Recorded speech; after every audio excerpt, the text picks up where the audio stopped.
नमस्कार बच्चों, आज की इस वीडियो में हम आपको प्रायिकता समझा रहे हैं। प्रश्नावली 14.1। इसमें जो भी सूत्र लगेंगे वो प्रश्न में ही बता दिए जाएंगे। ठीक है, वीडियो पसंद आए तो वीडियो को लाइक जरूर करना, चैनल को सब्सक्राइब कर लीजिए क्योंकि पूरी की पूरी बुक सॉल्व कर दी है, प्लेलिस्ट बना दी है, जाकर देख लेना। तो पहला सवाल है आपका प्रायिकता में, पहला सवाल है प्रायिकता का आपका, एक पाशा फेंका जाता है। मान लीजिए घटना ई, घटना क्या है ई, पाशे पर संख्या 4 दर्शाता है और घटना एफ पाशे पर सम संख्या दर्शाता है। क्या ई और एफ परस्पर अपवर्जी हैं? तो अपवर्जी क्या होता है पहले तो उसको समझ लो बच्चों। ठीक है, यहाँ पे लिखना कि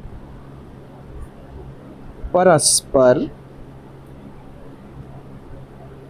अपवर्जी घटनाओं के लिए, घटनाओं के लिए क्या होना चाहिए? इसमें हमने पहली घटना को माना है ई और दूसरी घटना को माना है एफ, जो कि प्रश्न के अकॉर्डिंग दे रखा है। तो ई इंटरसेक्शन एफ होना चाहिए और ये ई इंटरसेक्शन एफ का जो आंसर आए वो आपका रिक्त समुच्चय आए। क्या है? रिक्त समुच्चय, मतलब कि दोनों ही ना मिले। ठीक है, अब इसको कैसे करते हैं आइए आपको बताते हैं सवाल में। तो इसमें बच्चों सबसे पहले जो है हम एक बना लेते हैं पाशा। ठीक है, मान लीजिए कि ये वो पाशा है आपका, इसमें लिखते हैं ये पाशा है और इसमें जो नंबर होते हैं वो आपको पता है कि क्या होता है, 1 होता है, 2 होता है, 3 होता है, 4 होता है, 5 होता है और ये 6 होता है। तो यहाँ पे लिख लेते हैं 1 2 3 4 5 और 6। ठीक है, तो यहाँ पर हम मानते हैं कि माना, जो कि प्रश्न में कह रहा था उसे हम मान लेते हैं, माना कि जो ई है, ई का मतलब क्या इसमें कहा गया, ई का मतलब कहा गया है आपसे, ई का मतलब यहाँ पर दर्शाया गया कि घटना जो ई है पाशे पर संख्या 4 दर्शाती है। क्या दर्शाती है? 4। सिर्फ और सिर्फ किसको दर्शाएगी? 4 को। तो मान लेते हैं वो घटना क्या है? 4 है। और जो एफ घटना है, जो एफ घटना का समुच्चय हमारा बनेगा वो कह रहे हैं पाशे पर सम संख्या। सम संख्या कौन कौन सी होगी? 1 होगी, सॉरी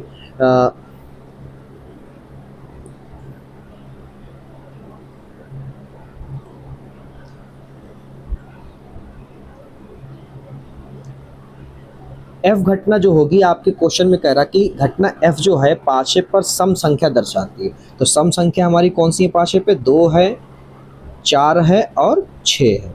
ठीक है, तो ये दो समुच्चय तैयार हुए। अब हम चेक करते हैं कि ये इंटरसेक्शन होंगे या फिर नहीं होंगे। ठीक है, तो यहाँ पर हम लिखेंगे कि ई इंटरसेक्शन एफ। तो यहाँ पे लिखेंगे कि 4 इंटरसेक्शन 2,4,6।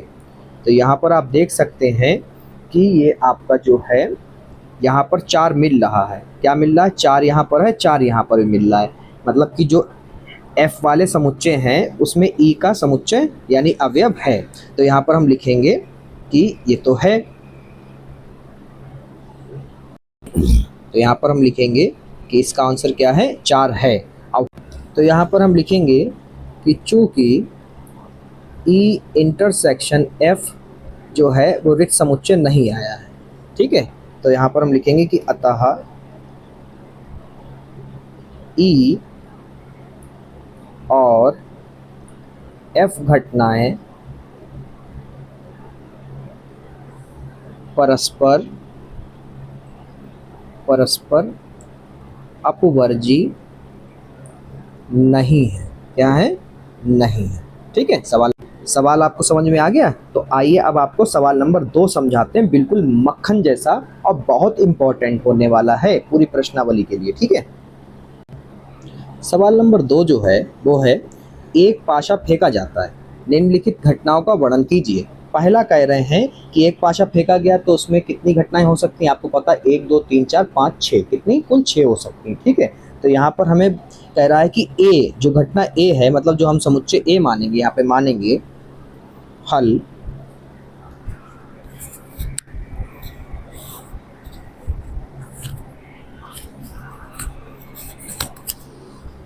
यहाँ पर हम लिखेंगे हल पहले वाले का। इसमें हम तुरंत मानेंगे कि माना ए समुच्चय कह रहा है संख्या 7 से कम हो, तो आपको पता है कि पूरे पाशे में 7 से कम कौन कौन सी संख्या हो सकती हैं, वो आपको पता है क्या होगा, 1 2 3 4 5 6, यानी कि सारी की सारी आ जाएंगी। ओके, इसी प्रकार से दूसरा वाला देखिए, कह रहे हैं बी जो है वो कह रहा है 7 से बड़ी संख्या, 7 से बड़ी संख्या, तो दूसरे में हम लिखेंगे कि बी वाला जो सेट बनेगा, संख्या 7 से बड़ी, तो पाशे में 6 तक संख्या कुल होती है, 1 से शुरू होता है 6 तक नंबर जाता है, तो इसमें कोई नहीं होगी, यानी कि रिक्त समुच्चय है। या तो इसे ऐसे खाली अवयव करके ब्रैकेट लिख सकते हैं हम समुच्चय को, या फिर फाई करके लिख सकते हैं। आपने प्रश्नावली 1.1 में यानी कि पहली यूनिट में पढ़ा होगा। दूसरा क्या है, दूसरा कह रहे हैं जो सी है वो कह रहे हैं संख्या जो है 3 का गुणज है। क्या है, तीसरा जो है जिसे आप सी मानोगे वो कह रहे हैं उसमें कौन से अवयव आपको लेने हैं पाशे में से 3 के गुणज। तो 3 के गुणज क्या होंगे, 3 एकम 3 और 3 दूनी 6, 3 3 9, ज़्यादा हो जाएगा, वो पाशे पे उपलब्ध नहीं होगा। ठीक है, तो ये हो गया। अगला चौथा जो है कह रहे डी जो आप मानोगे वो है संख्या 4 से कम, 4 से कम। चौथा जो है वो कह रहा है आप मानोगे डी, और उसमें कह रहे 4 से कम, यानी कि 1 होगा, 2 होगा और 3 होगा, बस 4 से ज़्यादा नहीं जा सकते, मतलब 4 भी नहीं लेंगे। ठीक है, अगला है आपका पांचवा, कह रहे हैं ई जो आप मानोगे वो आप मानोगे, क्या शर्त दी है, 4 से बड़ी सम संख्या, 4 से बड़ी सम संख्या, 4 से बड़ा क्या है 5, अब 5 सम नहीं विषम है, तो इकलौती संख्या है 6 पाशे पे जो सम है और 4 से बड़ी है। इसी तरह से छठा जो है वो कह रहे हैं एफ मानिए संख्या 3 से कम नहीं है। जो आप छठी क्वेश्चन यानी स्थिति आपको दे रखी है जिसको आप एफ मानोगे बच्चों, वो आपसे कह रहे हैं कि संख्या जो है 3 से कम भी नहीं है, संख्या 3 से कम नहीं है। संख्या 3 से कम नहीं है मतलब कि 1 2 छोड़ दीजिए, 3 से कम नहीं, कम नहीं का मतलब 1 2 3 जो था 1 2 छोड़ दो, अब क्या 3 के बाद से सब ले लो, 3 4 5 और 6, बेटा इसमें 3 लिया जाए क्योंकि 3 से कम नहीं, कम नहीं का मतलब 3 के पीछे वाली संख्या को छोड़ देना होता है। ठीक है, ये आपके आ गए। अब हमें क्या क्या निकालना है क्वेश्चन में, देखिए क्वेश्चन में आपके कह रहा है कि आप ए यूनियन बी निकालो, फिर आप ए इंटरसेक्शन बी निकालो। तो पहले हम ये निकाल लेते हैं ए यूनियन बी। ठीक है, यहाँ पे लिख लेते हैं कि A union B. A union B का मतलब यहाँ पे हम सेट ए को लिखते हैं 1 2 3 4 5 और ये 6, और यूनियन बी वाले सेट को लिखते हैं जो कि आपका क्या है, रिक्त समुच्चय है। अब यूनियन का मतलब तो आप जानते ही हैं क्या होता है। अब ए यूनियन बी का अर्थ होता है बच्चों कि ए में हो पर बी में ना हो। क्या है, ऐसे अवयव जो ए में हैं परंतु बी में नहीं है। तो ए में तो जितने अवयव हैं बी में तो है ही नहीं, यानी कि सारे के सारे हो जाएंगे, यानी कि 1 2 3 4 5 6। यूनियन का मतलब समझिए, एक बार फिर से दोहरा देता हूँ, अवयवों का समुच्चय जो ए में हो परंतु बी में ना हो। तो ए में तो सब हैं परंतु ये एक भी अवयव ऐसा नहीं है जो हम छोड़ें जो बी में हो, तो बी में है ही नहीं, यानी कि सारे के सारे हमें लिखने पड़ेंगे, छोड़ें किसे, क्योंकि बी में, बी तो रिक्त है, खाली है। ठीक है, ऐसे ही आपसे कह रहा है ए इंटरसेक्शन बी। क्या कह रहा है, ए इंटरसेक्शन बी, इसको लिखते हैं। तो यहाँ पर हम लिखेंगे कि ए वाला तो आप जानते हैं 1 2 3 4 5 और ये 6, इंटरसेक्शन का चिन्ह लगाते हैं, और बी वाला क्या है, रिक्त समुच्चय है। ठीक है, रिक्त समुच्चय का इसका अर्थ होता है, इंटरसेक्शन का एक बार समझ लीजिए, अवयवों का समुच्चय जो ए और बी दोनों में उभयनिष्ठ हो, मतलब कि दोनों में कॉमन हो। तो भैया ए में जितने भी हैं वो बी में है ही नहीं, तो ये क्या हो गया, ये रिक्त हो गया। क्या हो गया, रिक्त। ये ऑलरेडी रिक्त समुच्चय हो, क्योंकि ए का कोई भी ऐसा अवयव नहीं है जो बी वाले में मिल रहा हो। तो क्या हो गया, कोई मिला ही नहीं, तो क्या हो गया, रिक्त हो गया। अगला हमारा है बी यूनियन सी। क्या है, बी यूनियन सी। तो इसमें हम लोग लिखेंगे कि बी का मतलब रिक्त और यूनियन सी का मतलब हमारा हो जाएगा यहाँ पर 3,6 से। इसका अर्थ आप जानते हैं कि आपका यहाँ पर हो जाएगा बी में हो परंतु सी में ना हो। तो बी में तो ऐसा कुछ है ही नहीं जो सी में ना हो। ठीक है, तो यानी कि हम यहाँ पे लिखेंगे कि बी का कुछ है ही नहीं, सी वाले हम ऑलरेडी लिख देंगे क्योंकि बी क्या है, रिक्त है, तो सी वाले हमारे बचे। ठीक है, ये 3 आ गए। बाकी देखिए अगला आपसे कह रहा है कि ई इंटरसेक्शन एफ। ठीक है। ई इंटरसेक्शन एफ का मतलब पहले हम लिख लेते हैं समुच्चय को। ई में जो है वो आपका सिर्फ और सिर्फ 6 है, इंटरसेक्शन लगाते हैं और ये हो जाएगा एफ वाला 3, 4, 5, 6। ठीक है। इसका अर्थ क्या होता है, ई में हो मतलब इंटरसेक्शन का मतलब ऐसे अवयव जो ई में हैं और एफ में भी हो। ठीक है, ई में हैं और वो एफ में भी हो, मतलब कि उभयनिष्ठ हो आपके। ठीक है, तो ऐसा कौन सा है, सिर्फ और सिर्फ इकलौता एक है जो 6 यहाँ पर भी है और 6 यहाँ पर भी, तो आपका आंसर क्या होगा, 6 होगा। ठीक है। ऐसे आपका अगला क्या है, अगला आपसे कह रहे हैं कि D intersection E, D intersection E, तो यहाँ पे लिखेंगे डी इंटरसेक्शन ई। ये आपका हो जाएगा, डी वाला जो है वो आपका है 1, 2, 3, इंटरसेक्शन डी आपका हो जाएगा, ओ सॉरी ई 6। ठीक है, और यहाँ पर आप देख सकते हैं ई का कोई भी ऐसा अवयव जो बी में होना चाहिए था, तो यहाँ पर ई डी के जो अवयव हैं 1, 2, 3 वो ई में मिल ही नहीं रहे, तो जब नहीं मिल रहे हैं तो हम लोग क्या करेंगे, फाई यानी कि रिक्त समुच्चय हो गया। ठीक है, अगला हमारा है ए माइनस सी। क्या है, ए माइनस सी निकालना है, ए माइनस सी, तो यहाँ पे लिखेंगे ए सेट में से सी वाले को हटाना होता है। ठीक है, तो यहाँ पर हम लिख लेते हैं ए का मतलब 1, 2, 3, 4, 5, 6, घटा दो सी वाले को, सी का मतलब यहाँ पर है 3, 6 को, चलो घटाओ भाई। तो यहाँ पर हम लोग लिखेंगे 3 और 6 हट गया, क्या बचा, जो बचा उसको लिख दो, क्या बचा, 1 बचा, 2 बचा, 4 बचा और 5 बचा। ठीक है, ये आपका आंसर हो गया, ये आंसर है और ये आंसर है। अगला है आपका डी माइनस ई। क्या है, डी माइनस ई, तो यहाँ पर हम लिखेंगे डी माइनस ई। ठीक है, तो डी माइनस ई का मतलब यहाँ पर डी समुच्चय जो है हमारे पास वो है 1, 2, 3, माइनस ई का मतलब 6, तो ये है ही नहीं, जब घट ही नहीं सकता तो क्या हो जाएगा हमारा, क्या हो जाएगा, क्योंकि यहाँ से कुछ भी इससे घट ही नहीं रहा, तो यही हो जाएगा, क्या हो जाएगा 1, 2, 3।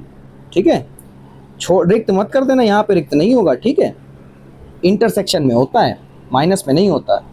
अगला है आपका E intersection F dash. F dash का मतलब होता है, यहाँ पे लिखेंगे कि ई इंटरसेक्शन एफ डैश, ठीक है, इक्वल टू, इसका हो जाता है ई इंटरसेक्शन ब्रैकेट यू होता है। यू का मतलब आपके जितने भी यूनिवर्सल हैं, जो आपकी कुल पद समिष्टि बनी है उसे कहते हैं यू। यू को हम लोग यहाँ पर क्या यूज़ कर रहे हैं, ए, क्या यूज़ कर रहे हैं, ए, तो यहाँ पर ए लिख लेते हैं कि आपके कोई कन्फ्यूज़न ना हो, तो यहाँ पर लिखेंगे ए में से क्या करना है, एफ को घटा देना होता है। ठीक है, तो यहाँ पर हम लिखेंगे ई क्या है हमारे पास 6, सिर्फ ए का अवयव है, इंटरसेक्शन लिखेंगे और यहाँ पर हम लोग लिखेंगे ए वाले 1, 2, 3, 4, 5, 6 और एफ वाले में है हमारे 3, 4, 5 और 6। ठीक है, ये है।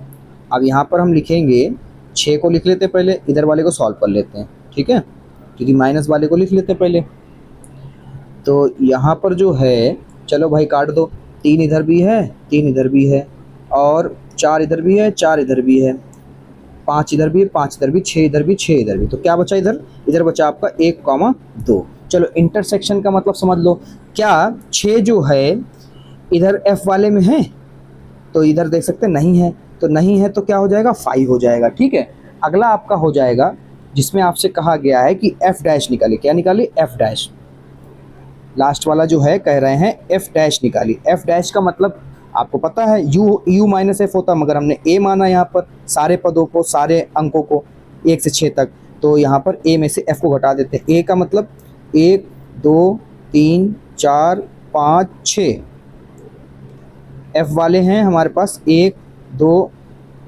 एफ वाले 3 से लेके 6 तक हैं, सॉरी, तो यहाँ पे लिखते हैं 3, 4, 5 और जाए 6। ठीक है, अब कट कर लो, 6 से 6 गया, 5 से 5 गया, 4 से 4 गया, 3 से 3 गया, क्या बचा, बचा आपके पास 1, 2, यही आपका आंसर है। ओके, ये बहुत इंपॉर्टेंट क्वेश्चन है, कहीं पे नहीं समझ में आ रहा हो तो पीछे बैक करके ध्यान से देख लेना। ठीक है, और फिर भी ना समझ में आए, कोई डाउट्स रह जाता हो तो कमेंट कर देना, मैं तुरंत रिप्लाई करता हूँ, ठीक है। प्रश्न तीसरा है बच्चों, एक परीक्षण में पाशे के एक जोड़े को फेंकते हैं और उन पर प्रकट संख्याओं को लिखते हैं, निम्नलिखित घटनाओं का वर्णन कीजिए। पहले तो हम वो घटना दिखा दें कि पाशा फेंकने पे कौन सी घटना प्रकट हुई है, ठीक है। तो वो घटना कुछ इस तरह से आएगी, क्या आएगी, हल में जब पाशे के एक जोड़े को फेंकते हैं, एक जोड़े का मतलब दो पाशे फेंके जा रहे हैं, ठीक है, तब कितने बनेंगे, 6 छंग 36, 36 संभव परिणाम आते हैं। कुछ इस तरह से 1 2 3 4 5 6 ये नंबर हैं टोटल। एक वाले में जो आएगा पहली बार में 1,1 2,1 3,1 4,1 5,1 6,1, ऐसे ही हम लोग क्या करेंगे, 1 2 3 ये वाली लाइन सेम रखेंगे और इधर 2 2 फिर इधर 3 फिर 4 फिर 5 और फिर 6 बढ़ाते चले जाएंगे, ठीक है। अब क्या कह रहा है, क्वेश्चन कह रहा है आपसे कि जो समुच्चय ए आप बनाएंगे वो कैसा बनना चाहिए, वो कह रहे हैं प्राप्त संख्याओं का योग कितना हो, 8 से अधिक होए, 8 से अधिक बने। तो हम यहाँ पर क्या लिखेंगे, यहाँ पे लिखेंगे बेटा ए बराबर आपका जो बनेगा वो बनेगा, जोड़े हमें ऐसे बनाने हैं कि उनके योग जो है वो 8 से अधिक बने, कितना बने, 8 से अधिक। तो चलिए भाई देख लेते हैं, पहले जो हमारा बनेगा वो बनेगा आपका चलो ये बना आपका,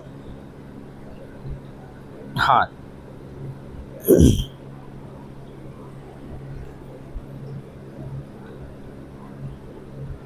तो पहला बन जाएगा हमारा 6,3, जोड़ो 8 से ज़्यादा है, ठीक। फिर उसके बाद में बनेगा 4,5, ये भी अधिक है 8 से, फिर ये भी अधिक है, ठीक है।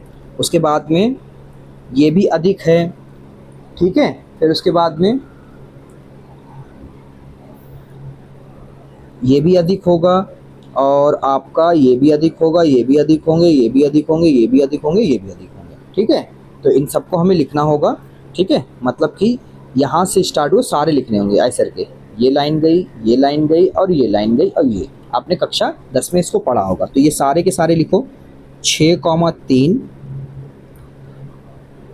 5,4 आगे पीछे लिख सकते हो, ठीक है, 6,4 फिर 4,5 फिर 5,5 फिर 6,5 फिर 3,6 फिर 4,6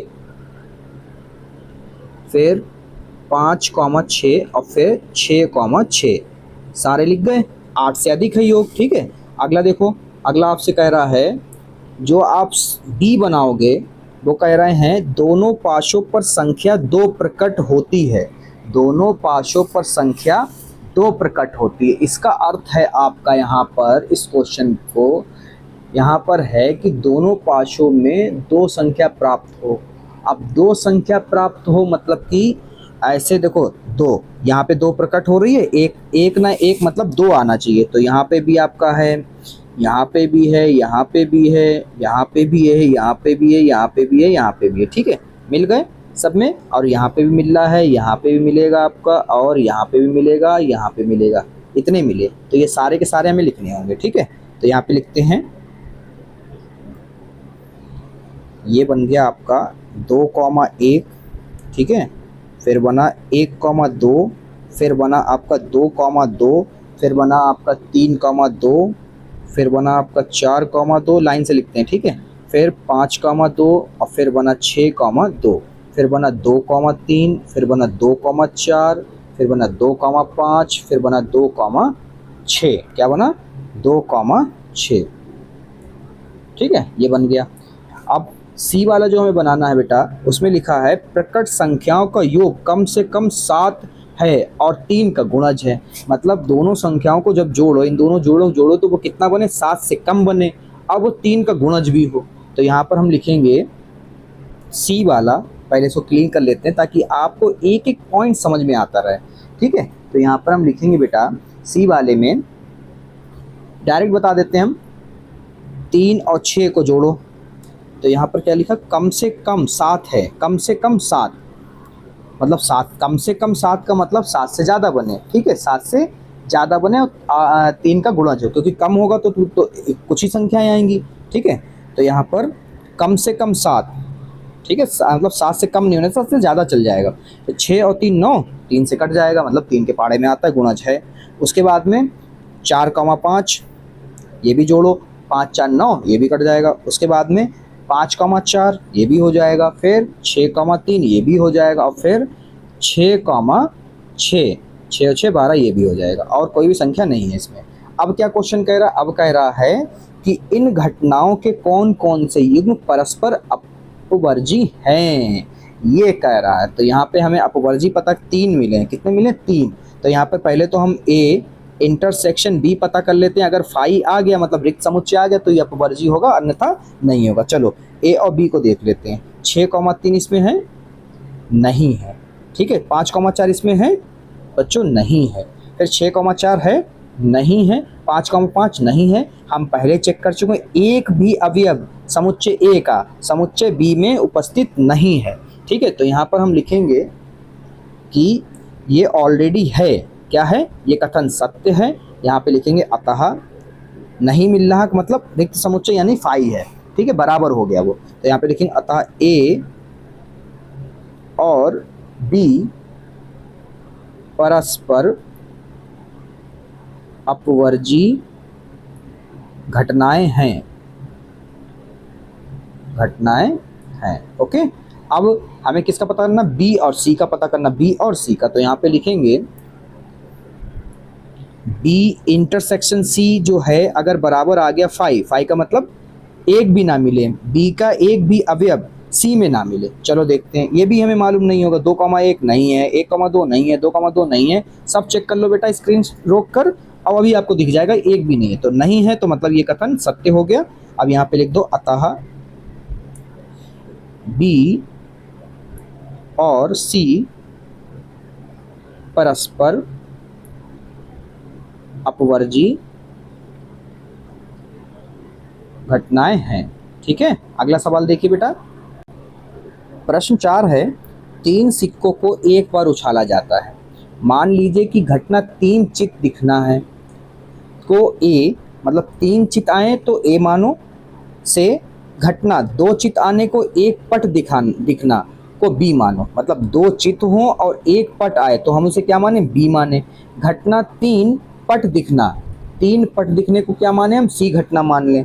पहले सिक्के पर चित दिखना को हम डी निरूपित किया गया है। बताइए कि इनमें से कौन से। पहले तो बेटा हम 3 सिक्कों की पूरी संभव परिणाम लिख लेते हैं। तो 3 सिक्कों का मतलब हो गया हमारा, एक में कितने होते हैं, 2 होते हैं, एक चित होता है एक पथ होता, तो 3 है तो 2 की घात 3 मतलब कि 8। कितने हैं संभव परिणाम, कितने बनेंगे बेटा, 8 बनेंगे। संभव परिणाम हैं 3 सिक्कों के लिए, ठीक है। अब वो कुल समष्टि क्या होगी इसकी, कितने होंगे, पहले हमारा तीनों में हेड आ सकता है, ठीक है। फिर हमारे 2 में हेड हो सकता है और 1 में टेल आ गया मान लो, ठीक है। फिर 1 में हेड, फिर टेल, फिर हेड आ गया, ओके। फिर हमारा मान लो 1 में हेड आ गया, फिर हमारा 2 में टेल आ गया, ठीक है। फिर अगले में टेल, फिर हमारे दोनों हेड गिर गए, ठीक है। फिर टेल और हेड और टेल गिर गया, फिर उसके बाद में टेल टेल हेड आ गया, फिर 2 तीनों में क्या गिरा, टेल गिरा। अच्छा, इसको बनाने की एक प्रक्रिया होती वो हम आपको बता दें क्या होती है। देखिए 1 2 3 4 यहाँ पे रोक दो, ठीक है। और यहाँ पर देखो तीनों हेड थे, बैक कर लो, ठीक है। यहीं से बैक कर लिया करो। देखो हेड था, हेड की जगह क्या, टेल, टेल के 2 टेल थे तो हेड कर दिया, फिर बैक करते चले जाया करो, ठीक है। ये होती है इसकी समष्टि बनाने का सबसे बेहतरीन और सबसे शॉर्ट ट्रिक, ठीक है। चलो आगे देखो, अब हमें क्वेश्चन में जो कह रहा है हम अब उसके अकॉर्डिंग सेट करेंगे, ठीक है। एक बार फिर से पढ़ना पड़ेगा, पढ़ लेते हैं भाई आप सभी के लिए। क्वेश्चन हमें बनाना है ए समुच्चय बनाने के लिए यहाँ पे साफ साफ कह रखा है कि 3 चित दिखना है। 3 चित, 3 चित का मतलब एक ही तो है भैया, एक ही में तो आ रहा है 3 चित। 3 चित का मतलब 3 हेड, एक ही बार बना अभी अब, ठीक है। फिर आगे कह रहे हैं 2 चित और 1 पट दिखे तो उसे क्या मानो, बी मानो।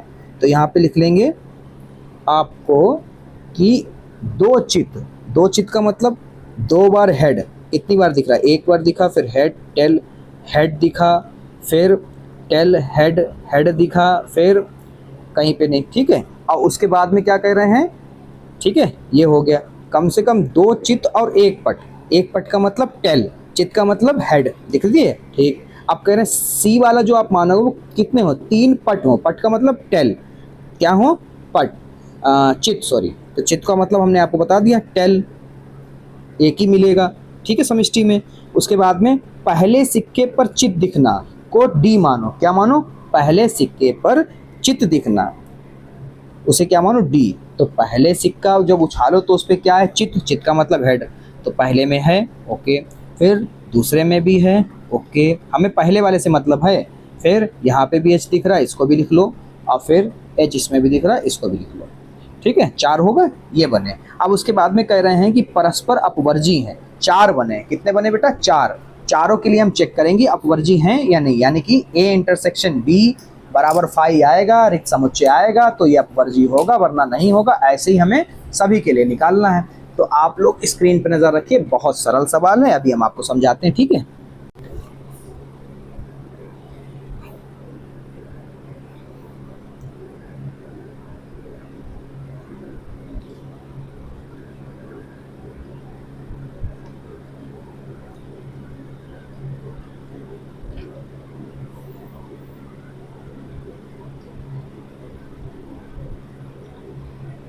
निम्न होंगी, पहला ए इंटरसेक्शन बी, चेक करो है या फिर नहीं है, 5 चेक कर लेते हैं, क्या ए वाला जो है बी में है, नहीं है, तो ये सही हो गया, ठीक है, ये सत्य हो गया, ये अपवर्जी है, ए जो है बी के अपवर्जी है। फिर हमें क्या चेक करना है, ए जो है किसमें चेक करना है, ए अब सी में चेक करना है, ए बी में चेक कर चुके हैं, फिर सी में चेक करो, तो ए इंटरसेक्शन सी चेक करो, तो इसको चेक करो, तो बेटा इसमें भी देख सकते हो हेड हेड 3 बार है, मगर इसमें है ही नहीं, तो यानी कि ये भी सही है, रिक्त समुच्चय होगा। फिर उसके बाद में हमें चेक करना है बी वाले को, बी वाले किसमें, सी में चेक करो, तो बी इंटरसेक्शन सी चेक करेंगे तो ये भी रिक्त समुच्चय पाया जाएगा, क्योंकि इसका भी कोई अवयव सी में नहीं मिलेगा। फिर ऐसे हम सी को डी से चेक करेंगे, वो भी हमें क्या मिलेगा, रिक्त समुच्चय ही मिलेगा। अब चलो सबको एक एक बार चेक कर लेते हैं, ए को चेक कर लेते हैं बी से, बी को चेक कर लेते हैं सी से, और सी को चेक कर लेते हैं डी से, ठीक है। और ये सब क्या आएंगे, ये सब आपस में क्या होंगे, सॉरी डी वाला तो आ जाएगा, मगर 3 हमें देखने, कितने, 3, तो यहाँ पर हमें ये क्या हो गए, 5 आएंगे, ठीक है, जो कि क्या साफ साफ दिखाएंगे, यहाँ पे हम लिखेंगे कि यहाँ ए तथा, ये लाइन ध्यान रखना, ए तथा बी, ए तथा सी जो हमने लिखे हैं इसी को लिखना होता है, ए और बी, ए और सी, कॉमा लगा लो, फिर बी तथा सी, फिर कॉमा लगा लो, सी तथा डी, और ए कॉमा बी और सी क्या है, परस्पर अपवर्जी हैं। डी वाला नहीं आया है, डी वाला क्या होगा, ए में अपवर्जी नहीं होगा, क्योंकि उसमें भी हेड हेड है, उसमें भी हेड हेड मिल जाएगा, ठीक है। तो यहाँ पे लिखेंगे परस्पर अपवर्जी हैं, ठीक है, ये इतने तो हैं। उसके बाद में हमें दूसरा क्वेश्चन कह रहा था, क्या कह रहा है दूसरा क्वेश्चन, दूसरा क्वेश्चन कह रहा है सरल है, सरल का क्या तात्पर्य होता है ये वो भी बता दें आपको।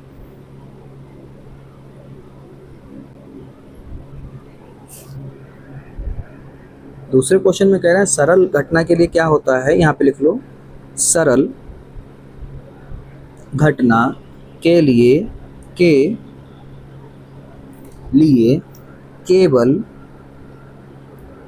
केवल एक प्रतिदर्श, केवल एक प्रतिदर्श बिंदु होता है। कैसे चेक करोगे, यहाँ पे हम लोग ऊपरी दिखा चुके हैं कि ए जो है सी में केवल एक प्रतिदर्श है, देखो ए में, ए वाला जो है, ए में जो है एक अवयव है, एक ही अवयव है, और ऐसे ही सी में भी एक ही अवयव है, ठीक है। तो यहाँ पर हम लिखेंगे कि ये वाली घटना जो है मिल रही है, यहाँ पे लिखेंगे कि चूंकि घटनाओं ए तथा सी में केवल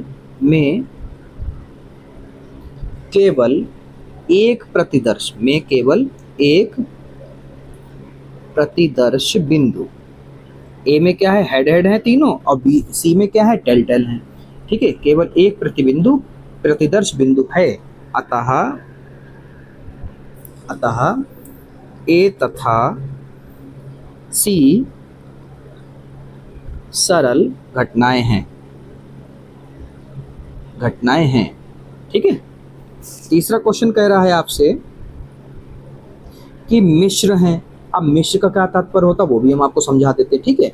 मिश्र में होता है, तीसरा वाला क्वेश्चन जो है वो उसमें तात्पर्य होता है मिश्र का मतलब कि मिश्र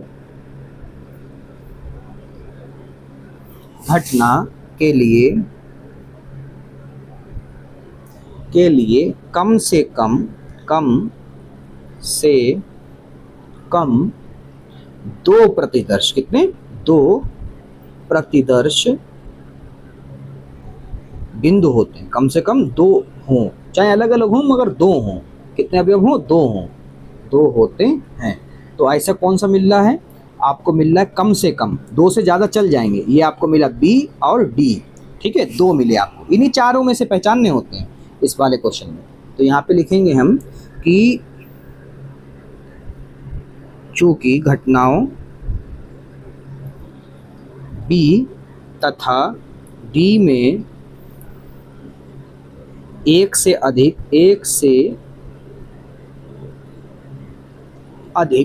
प्रतिदर्श बिंदु हैं, तो बच्चों मिश्र घटना के लिए कम से कम दो प्रतिदर्श होने अनिवार्य होते हैं। तो इसमें ऐसा क्या है, आपके चार प्रतिदर्श आपके सामने हैं, तो कम से कम दो मतलब कि एक से ज़्यादा, तो सिर्फ और सिर्फ यहाँ पर आपको बी और डी दिख रहा है, तो यहाँ पर ऐसा होना संभव है। तो यहाँ पर हम लिखेंगे घटनाओं बी तथा डी में एक से अधिक प्रतिदर्श बिंदु हैं, प्रतिदर्श बिंदु हैं, ठीक है। प्रतिदर्श बिंदु का मतलब यहाँ पर आपके वही अवयव से है, यहाँ पर हम प्रतिदर्श बिंदु कहते हैं और पहली यूनिट में हम अवयव बोलते हैं, सदस्य बोलते हैं। अतः बी तथा डी मिश्र घटनाएं हैं, ठीक है बेटा। ये हो गया क्वेश्चन नंबर 4 का हल। प्रश्न संख्या 5 आपकी है, 3 सिक्के एक बार उछाले जाते हैं, वर्णन कीजिए। पहले तो हम लोग सिक्के की संभव घटनाओं को समझ लेते हैं। यहाँ पे लिखते हैं संभव परिणाम। 3 सिक्के हैं तो 2 की घात कितनी होगी, 2 की घात हो जाएगी 3, यानी कि 8 आएंगे। कितने आएंगे, 8। और तो समष्टि हमारी टोटल क्या बनेगी, समष्टि हमारी बनेगी यहाँ पर, वो भी आपको पीछे बताया था, हेड होगा 3 बार क्योंकि 3 सिक्के हैं, फिर 2 बार हेड होगा और 1 बार टेल आएगा, फिर 1 बार टेल, फिर हेड, ठीक है। फिर आपका 1 बार हेड और फिर 2 बार टेल, और फिर यहीं से बैक कर दो। बैक करने का मतलब अब यहाँ से बैक कर दो। अब क्या होगा, 1 बार टेल, 2 बार हेड, फिर 1 बार टेल, फिर हेड, फिर टेल, फिर टेल, फिर टेल और फिर हेड, और फिर तीनों बार में टेल, ठीक है। ये आ गया आपका 8 की 8 समष्टि, यानी कि 8 अवयव आपके इस तरह से हुए। पहला क्वेश्चन देखिए क्या कह रहा है। पहला क्वेश्चन कह रहा है कि दो घटनाएं जो परस्पर अपवर्जी हैं, दो घटनाएं परस्पर जो अपवर्जी हैं वो कौन कौन सी हो सकती हैं। तो यहाँ पर हम लिखेंगे माना, पहले वाले में माना कि पहला जो अवयव हम मानते सेट मान लेते हैं जो कि हेड हेड हेड। हमें क्या करना है, हमें अपवर्जी वाली ढूंढनी, सिर्फ और सिर्फ अपवर्जी वाली दो घटनाएं। ए ढूंढ लिया और बी इसी में से निकाल लेते हैं जो कि है टेल टेल और टेल, ठीक है। ऐसे ही यहाँ पर हमारा क्या है, जो ए है वो इंटरसेक्शन अगर हम करें तो बी से, ठीक है, ए समुच्चय का इंटरसेक्शन बी से हमें करने पर क्या मिले, कोई भी अवयव ना मिले। तो यहाँ पर आप देख सकते हैं ए का कोई भी अवयव बी में उपस्थित नहीं है, तो यानी कि यहाँ पर रिक्त समुच्चय हो गया। अतः ए तथा बी परस्पर अपवर्जी है, ठीक है। ऐसे हो गया। अगला आपका है क्वेश्चन, दूसरा वाला है, 3 घटनाएं जो परस्पर अपवर्जी और निशेष हैं। निशेष का मतलब क्या होता है, निशेष का मतलब जो घटना आप निकालो यानी कि ए यूनियन बी, वो क्या हो, इसमें से आपका एक भी अवयव जो है मैच कर गया तो निशेष होगा, वरना निशेष नहीं होगा, ठीक है। चलो आपको बताते हैं। दूसरा प्रश्न है आपका, तीन घटनाएं जो परस्पर अपवर्जी हैं और निशेष हैं। तो यहाँ पर देखिए समष्टि आपकी यही रहेगी। तो अच्छा बच्चों, ये क्वेश्चन गलत है, ठीक है। यहाँ पर क्या होगा, दो होगा। क्या होगा बच्चों, यहाँ पर दो लिखा होगा, ठीक है। यहाँ पे दो लिखा है, ठीक है। तो यहाँ पर हमें सिर्फ दो ही मानने होंगे, तो हमारा ये पूरा का पूरा कॉन्सेप्ट बदल जाएगा अब। तो यहाँ पर लिखेंगे कि अब जो ए होगा वो आपका होगा, लास्ट वाला छोड़ देते हैं, बाकी सब के सब लिखने हैं, ठीक है। तो यहाँ पर हम लोग लिख लेते हैं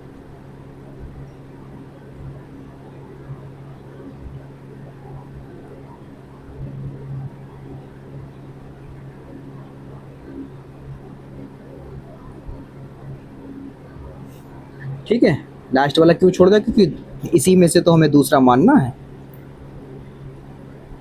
ठीक है। अब यहाँ पे कोई भी छोड़ सकते हो आप, उसमें कोई जरूरी नहीं वही छोड़ो।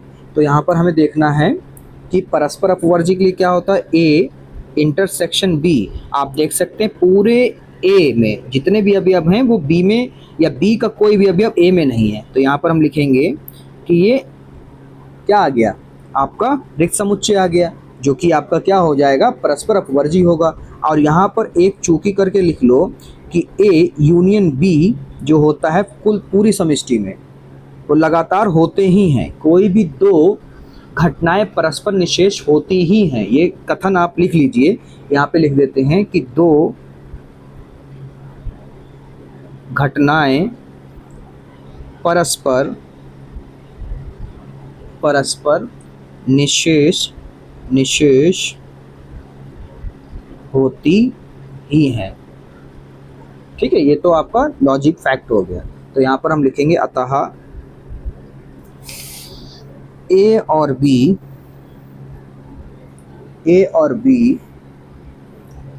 परस्पर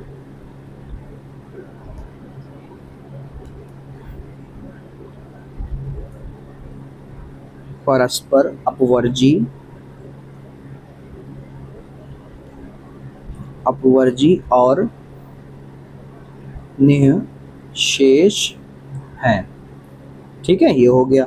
अब देखो तीसरा वाला, तीसरे वाले में है दो घटनाएं जो परस्पर अपवर्जी नहीं है। अब हमें इस समष्टि में से लेनी है दो ऐसी घटनाएं जो परस्पर अपवर्जी ना हो तीसरे वाले में। तो यहाँ पर हम लिखेंगे कि माना, यही रहेगी समष्टि आपकी।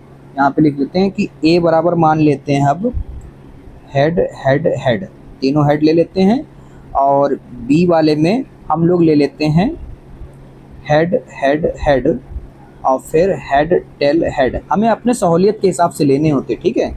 और फिर टेल हेड हेड, उसी के अकॉर्डिंग चलना होता जैसा वो कहता है ऐसे क्वेश्चनों में, ठीक है। अब क्या कह रहा है, वो कह रहा है कि आपको बताना है कि नहीं है, परस्पर अपवर्जी नहीं है।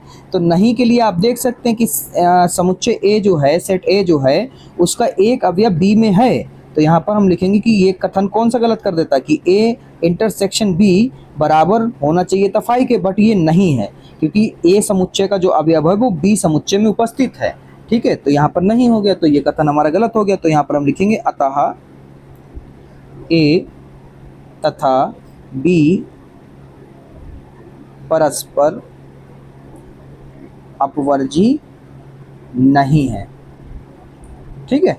चौथा देखिए, चौथा आपका है कि दो घटनाएं जो परस्पर अपवर्जी हैं किंतु निशेष नहीं है। ये कह रहा है कि दो घटनाएं, यहाँ पे लिखते हैं चौथा में माना कि माना क्या है, इसमें तीसरे बारे में हम समझ सकते हैं कि घटना तो ऊपर हमने दिखा दी, माना नहीं करेंगे, यहाँ पे लिख देंगे कि उपरोक्त तीसरे वाले क्वेश्चन में हमने ये साफ साफ देखा कि ए तथा बी परस्पर अपवर्जी नहीं है, ठीक है। ये तो हमने देख लिया, तो ऊपर तीसरे वाले में हम प्रूफ कर चुके हैं। साथ ही वो क्या है, ए यूनियन बी पूरे समष्टि में भी नहीं मिलेंगे, ठीक है, ओके। क्योंकि एक साथ ऐसा नहीं हो सकता, वो दोनों में कॉमन नहीं हो सकते, ठीक है। तो यहाँ पे लेकिन समष्टि में नहीं है। निशेष नहीं। ओके, अब क्या है लास्ट वाला, देखो लास्ट वाले में क्या कह रहा है, 5वें का लास्ट वाला है आपका कि 3 घटनाएं जो परस्पर अपवर्जी हैं किंतु निशेष नहीं है। ये बहुत सिंपल है आपका। यहाँ पे लिखेंगे 5वें में कि माना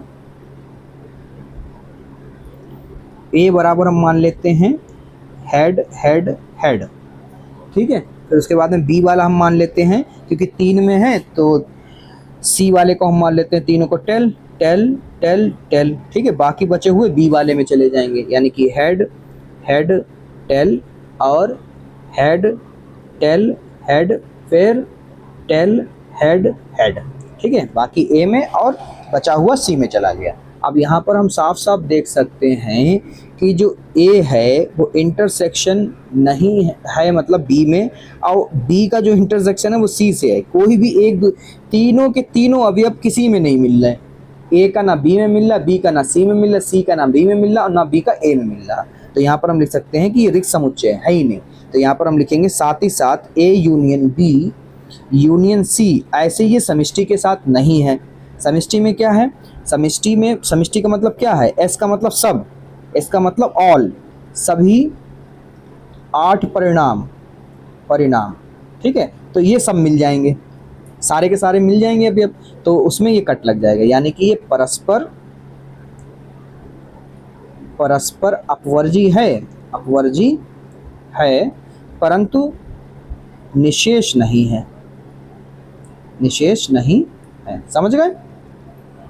प्रश्न संख्या 6 देखिए बच्चों, 2 पाशे फेंके जाते हैं, घटनाएं ए और बी और सी निम्नलिखित प्रकार के हैं। पहली घटना जो है वो आपसे कह रहा है पहले पाशे पर सम संख्या प्राप्त होना। तो देखिए 2 पाशे फेंके जा रहे हैं, तो यदि 2 पाशे फेंके जाते हैं तो सभी परिणामों की कुल संख्या जो समष्टि बनेगी वो 6 की पावर 2 यानी कि 6 चंग 36 जो निम्न प्रकार होगी, ये आपकी बनेगी, ठीक है। ये इस तरह से, ओके। और क्वेश्चन में आपको पहले वाले में कह रहा है जो समुच्चय ए आपका बनेगा पहले पाशे पर सम संख्या प्राप्त होने की। देखिए सम संख्या है, सम संख्या, सम संख्या, सम संख्या, फिर सम संख्या, तो ये कितनी बनेंगी आपकी, कुछ इस तरह से बनेंगी, ठीक है। उसके बाद में जो दूसरा कह रहे हैं जो बी बनेगा पहले पाशे पर विषम संख्या प्राप्त होना। पहले पाशे पर पहला नंबर जो विषम हो, पहला नंबर देखिए विषम है, ऐसे ही जितने भी विषम हमारे इस सारणी में थे हमने सारे के सारे लिख लिए, उसे बी समुच्चय मान लेते हैं, ठीक है। जो घटना है बी मान लेते हैं। सी वाले में कह रहे हैं पाशों पर प्राप्त संख्याओं का योग, कह रहे हैं 5 हो या फिर 5 से ज़्यादा हो, या तो फिर 5 हो या तो फिर 5 से ज़्यादा हो, ठीक है। एक मिनट, पाशों पर प्राप्त संख्याओं का योग, हाँ ये ऐसे होगा ना, ऐसे करके लिखा होगा, ये अपना पाशा हो जाएगा। तो 5 से कम या फिर 5, या तो फिर 5 से कम या फिर 5, ठीक है। तो यहाँ पर देखिए 5 से कम, इन दोनों को जोड़ोगे ये भी 5 से कम रहेगा, ये भी 5 से कम, ये भी 5 से कम, ये भी 5 से कम, ये सारे के सारे जितने भी नंबर हैं ये सब 5 से कम रहेंगे। उसके बाद में आपसे कह रहा है कि क्या क्या निकालना है आपको, निम्नलिखित घटनाओं का वर्णन कीजिए। पहला ए डैश का मतलब क्या होता है बेटा, अभी आपको बताते हैं, नहीं है ए और बी के बराबर हो, ठीक है। यदि घटना ए पहले पाशे पर सम संख्या प्रदर्शित करती है तब घटना ए डैश पहले पाशे पर विषम संख्या प्रदर्शित करेगी। आप एक बार खुद से देख लो, पढ़ लो, समझ में आ जाएगा। अगला है, दूसरा क्वेश्चन है बी नहीं है, बी माइनस नहीं है, ठीक है। तो इसको कैसे लिखोगे, देखिए बी नहीं का मतलब बी डैश बराबर जो बी में नहीं है, यदि घटना बी पहले पाशे पर विषम संख्या प्रदर्शित करती है इसलिए बी डैश घटना पहले पाशे पर सम संख्या प्रदर्शित करेगी, ठीक है। तो ये हो जाएगा आपका। और यहाँ पर आपका अगला क्वेश्चन है तीसरा वाला, ए या बी। तो ए और बी का मतलब यहाँ से यहाँ तक भैया पढ़ लो अपने आप, बहुत सरल संक्षिप्त भाषा में हमने आपके लिए ढूंढ दिया है, लिख दिया है, ठीक है। इसी तरीके से चौथा वाला क्वेश्चन देख लो, वीडियो बहुत लंबी हो जाएगी और ये आपको लिखना है, इंपॉर्टेंट है नहीं, बस फेयर पे अगर करना चाहते हो तो कर लो, ठीक है। ए किंतु सी नहीं है, ठीक है, ये देख लो, ए किंतु सी नहीं है, आप देख लें, ए किंतु सी का मतलब ए माइनस सी, ठीक है। इसी प्रकार से छठा बी या सी का मतलब बी यूनियन सी, ठीक है, यहाँ पे खत्म हो जाएगा। और सातवां क्वेश्चन जो है आपका बी और सी, बी और सी का मतलब बी इंटरसेक्शन सी, ठीक है। बी समुच्चय लिखना और सी घटना को लिखना। समुच्चय और घटना यहाँ पर देखो, समुच्चय जो है पहले पार्ट के लिए है, घटना यहाँ पर आपकी प्रायिकता के लिए, ठीक है। आठवां जो है वो आपका A intersection B dash intersection C dash, ये भी आप निकाल चुके, ये भी आप निकाल चुके। सारे के सारे रखना, जो आंसर मिले वही आपका आंसर होगा, ठीक है। छठा क्वेश्चन हो गया। सातवां क्वेश्चन आपका होमवर्क हम दे रहे हैं, तो सातवां क्वेश्चन आप लोग लगाइएगा। अगर लग जाता तो अच्छी बात है, नहीं लगता तो आप लोग कमेंट करिएगा, हम आपके लिए एक अलग से वीडियो उसके लिए ले आएंगे, ठीक है बेटा।